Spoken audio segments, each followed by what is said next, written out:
Hello friends. आइए आज हम पीएचपी की बात करते हैं, पीएचपी सीखने की कोशिश करते हैं।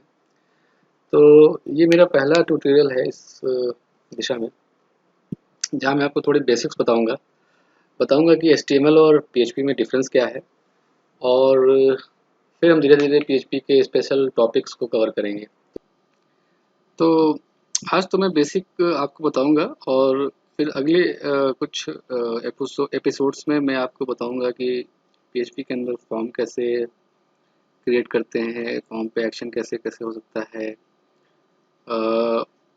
लॉगिन फॉर्म कैसे बना सकते हैं, ईमेल अगर हमें भेजना है पीएचपी के अंदर तो वो कैसे कर सकते हैं, और कुछ सैम्पल वेबसाइट्स भी हम देखेंगे जो कि आजकल काफ़ी प्रचलित हैं, जैसे कि ई कॉमर्स की वेबसाइट्स। इन सब के बारे में मैं बातें करूँगा आपसे। तो ये पहले एपिसोड में आपको बताऊँगा कि एचटीएमएल और पीएचपी में क्या डिफरेंस है, ताकि हमें एक बेसिक कॉन्सेप्ट क्लियर हो जाए। तो आइए देखते हैं। पीएचपी पे जाने से पहले मैं एचटीएमएल की बात करूंगा। तो एचटीएमएल में क्या होता है बेसिकली, इसमें एक क्लाइंट और सर्वर का कॉन्सेप्ट चलता है, और उनके बीच का कम्युनिकेशन होता है। जब भी हम अपने डेस्कटॉप पे या लैपटॉप पे कोई साइट खोलते हैं, तो कैसे खोलते हैं? हम एक वेब ब्राउज़र लेते हैं, क्रोम हो गया या इंटरनेट एक्सप्लोरर हो गया, और उसमें किसी साइट का एड्रेस डालते हैं, ठीक है। और जब हम उस एड्रेस को डालते हैं तो हमारे पास कुछ एक पेज खुल के आता है जिसमें बहुत सारी इन्फॉर्मेशन होती है। तो आखिर ये होता कैसे है, मैं आपको समझाने की कोशिश करता हूँ। जैसा कि आप देख रहे हैं, ये हमारे पास एक ब्राउज़र मैंने खोला हुआ है, और ये इसका एड्रेस बार है, ठीक है। तो अगर मैं इसमें सपोज www.indiatimes.com ऐसे करके जब मैं एक साइट का एड्रेस डालता हूँ, इंटर दबाता हूँ, तो कुछ एक पेज खुल जाता है जिसमें मुझे बहुत सारी इन्फॉर्मेशन दिखती है। यहाँ पे मैंने दो ब्लॉक बनाए हुए हैं। जो पहला ब्लॉक है वो रिप्रेजेंट करता है आपके वेब ब्राउज़र को, और जो दूसरा ब्लॉक है वो रिप्रेजेंट करता है एक सर्वर को जो कहीं इंटरनेट में है। तो जब हम वेब ब्राउज़र में किसी साइट का एड्रेस लिखते हैं, तो ये वेब ब्राउज़र एक तरह का एक सॉफ्टवेयर एप्लीकेशन है, जो जिसको हम ये बताते हैं कि इस वेब एड्रेस पे जाना है, और वहाँ से जो इन्फॉर्मेशन मिलती है वो ला करके दिखाना है।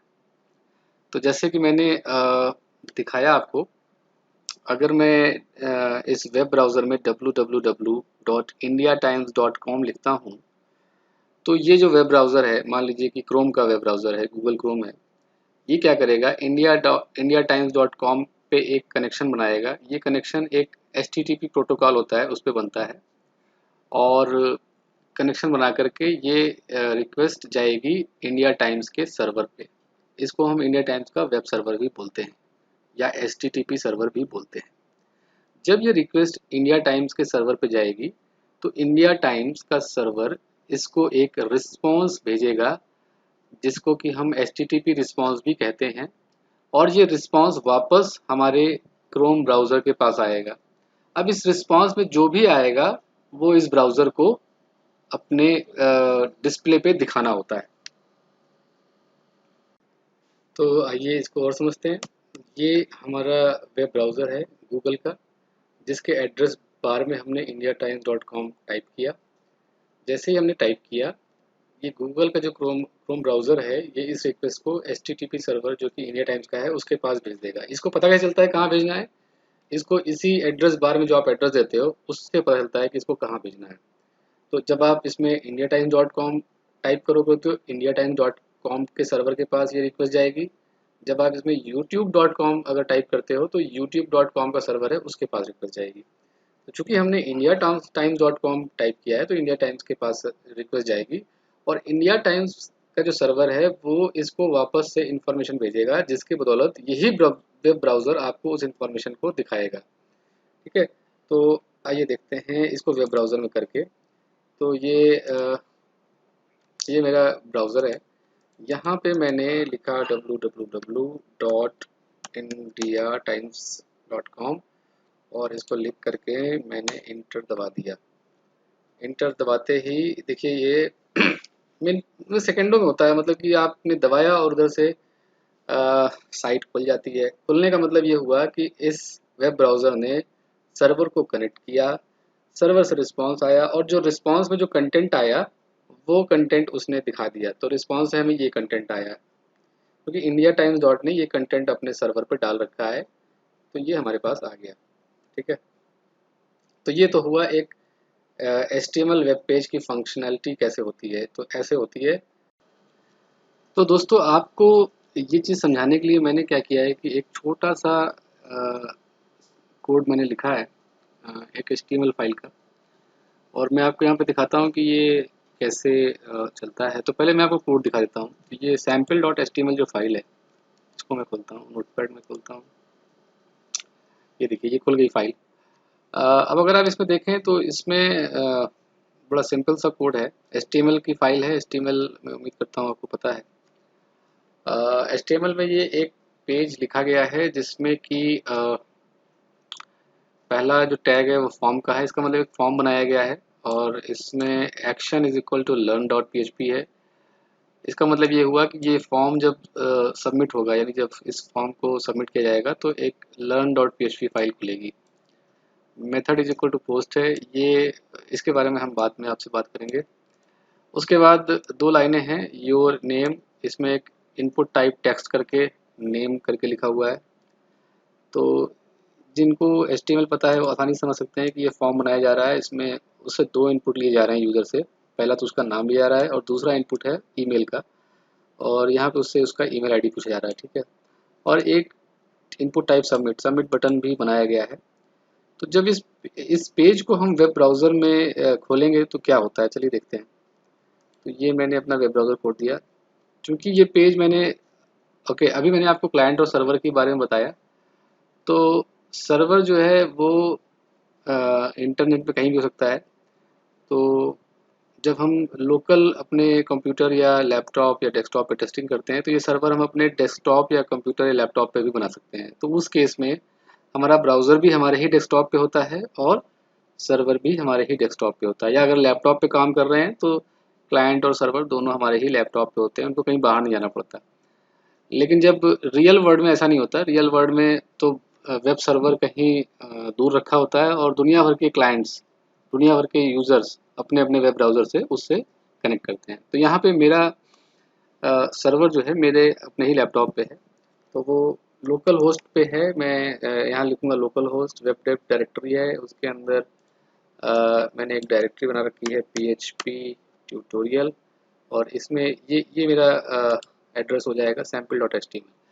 तो आप देखिए जैसे ही मैंने यहाँ पे sample.html करके टाइप किया तो ये पेज खुल गया। इसमें क्या हुआ, इसमें देखिए सबसे पहले तो सेम चीज़ हुई। जब मैंने अपने वेब ब्राउज़र यानी क्लाइंट पे ये एड्रेस डाला तो ये एड्रेस चूँकि मेरे लोकल होस्ट यानी मेरे ही मशीन का है। जब मेरी मशीन है तो वहाँ पे लोकल होस्ट लिखा रहेगा, मेरी ही मशीन का है। उसके अंदर इस डायरेक्टरी के अंदर इस पेज पे वो गया और इस पेज में जो भी लिखा था वो उसने डिस्प्ले कर दिया। तो इस पेज में मैंने लिख रखा था क्या, वो आपने भी देखा ही। इस पेज में मैंने एक फॉर्म बना रखा है, इस फॉर्म के अंदर मैं उससे नेम और ईमेल पूछ रहा हूँ, तो वही चीज़ें वो डिस्प्ले कर रहा है। चूँकि HTML जो पेज है ब्राउज़र को कंटेंट इस फॉर्म में मिलता है, लेकिन ब्राउज़र को पता होता है कि इसको कैसे दिखाना है। वो उसको वैसा नहीं दिखाता जैसा कि वो पेज होता है, वो इसको ऐसे दिखाता है। अब आप यहाँ देखिए, यहाँ पे योर नेम के बगल में एक टेक्स्ट बॉक्स बना है जहाँ पे हम कोई नाम लिख सकते हैं, और ईमेल के बगल में एक टेक्स्ट बॉक्स बना है जहाँ पे हम कोई ईमेल आईडी लिख सकते हैं। और हमें कैसे बदलता है कि ये इसको क्या मिला था सर्वर से। तो अगर हम इस पर राइट क्लिक करें इस पेज पे और व्यू पेज सोर्स करें तो हमें देखिए वही कोड दिखाई देगा जो हमने लिख के डाला था सर्वर पे अपने उस पाथ पे। ठीक है, तो इससे पता चलता है कि अ, इसको एक्चुअली जब इसने कनेक्ट किया लोकल होस्ट के इस पाथ पे इस पेज पे, तो इसको ये फॉर्म मिला, ये पेज मिला, ये पेज उसको रिस्पांस मिला क्लाइंट को, और उसने उसको ऐसे दिखा दिया, ऐसे डिस्प्ले कर दिया। तो ये तो हो गई HTML की फंक्शनैलिटी। अब HTML और PHP में फ़र्क क्या है, देखिए फ़र्क यही है, बहुत सिंपल सा फ़र्क है कि जब हम HTML पे बात कर रहे हैं, यानी हमारा क्लाइंट और सर्वर HTML पे बात कर रहा है, तो सर्वर पे जो पहले से लिखा हुआ है या पहले से जो फाइलें रखी गई हैं वही की वही क्लाइंट पे आ जाती हैं एज ए HTML फाइल, और क्लाइंट को पता है इसको कैसे दिखाना है, उसको दिखा देता है, उसमें कुछ फेरबदल नहीं कर सकते। लेकिन कभी कभी क्या होता है कि जब हम कोई इनपुट देते हैं, सपोज हम चाहते हैं कि सर्वर पे जो डेटा है या सर्वर पे जो फाइलें रखी हैं वो किसी सिचुएशन के हिसाब से या किसी इनपुट के हिसाब से बदल जाएं। तो जैसे मैं चाहता हूं कि जब मैं, अब ये फॉर्म है, ये फॉर्म लिख के आया है, और इसको जब मैं सबमिट करूंगा तो फिर से ये सर्वर के पास जाएगा, और अब ये सर्वर के पास जब जाएगा तो जो सबमिट में जो हमने एक्शन दिया था वहां जाएगा। मैं आपको दिखाता हूँ पेज सोर्स में, इसमें हमने learn.php का एक्शन दिया है। तो जब मैं सबमिट दबाऊंगा तो ये learn.php फाइल को एक्सेस करने की कोशिश करेगा सर्वर पे, और वहाँ पे मैं चाहता हूँ कि वही नाम वापस डिस्प्ले हो जो नाम यहाँ पे फीड किया गया है। मतलब कि जब अगर मैं नाम चेंज कर दूँ तो वहाँ से कंटेंट जो है वो चेंज हो जाए। तो ये एक डायनेमिक तरह की प्रोसेसिंग हो गई जो मैं चाहता हूँ करना। तो इसमें PHP का रोल आता है, तो मैं करके दिखाता हूँ। इसमें मैंने अपना नाम लिखा, मान लीजिए मेरा नाम सपोज प्रकाश है, और मेरी ईमेल आईडी है prakash@gmail.com। अब मैंने इसको सबमिट दबाया, यहाँ पे लिख के आ रहा है hello Prakash, your email address is prakash@gmail.com। अब आप यहाँ पे फर्क देखिए, इस बार सर्वर ने, इस बार क्लाइंट ने learn.php पेज को एक्सेस किया है, क्योंकि सबमिट बटन पे मैंने वो कोड लिख के रखा है कि इसको जब भी सबमिट बटन दबाऊंगा वो learn.php पे जाएगा, उसी फोल्डर के अंदर। और submit.php में मैंने ये लिख रखा है कि जो भी कंटेंट फॉर्म में भरा जाएगा, यानी जो नाम और ईमेल जो भरा जाएगा उसके हिसाब से उसको जवाब देना है।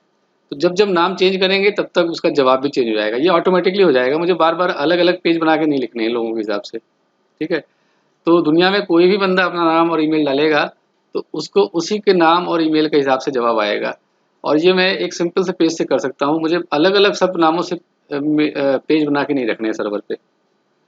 तो एक बार फिर से देखते हैं, मैंने यहाँ पे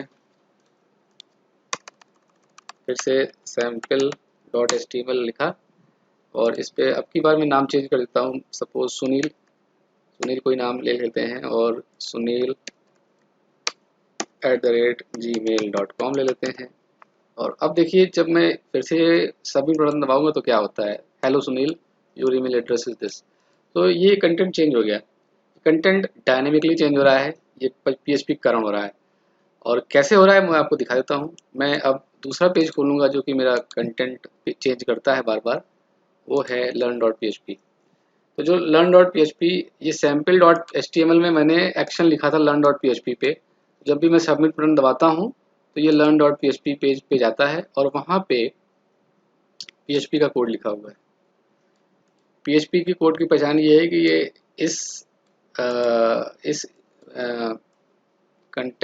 कंटेंट के साथ शुरू होता है, यानी कि आप देखें तो ये पहले ये निशान आएगा, फिर ये क्वेश्चन मार्क, फिर PHP, इसके बाद से PHP का कोड शुरू होता है, और इसके बाद जब तक सेम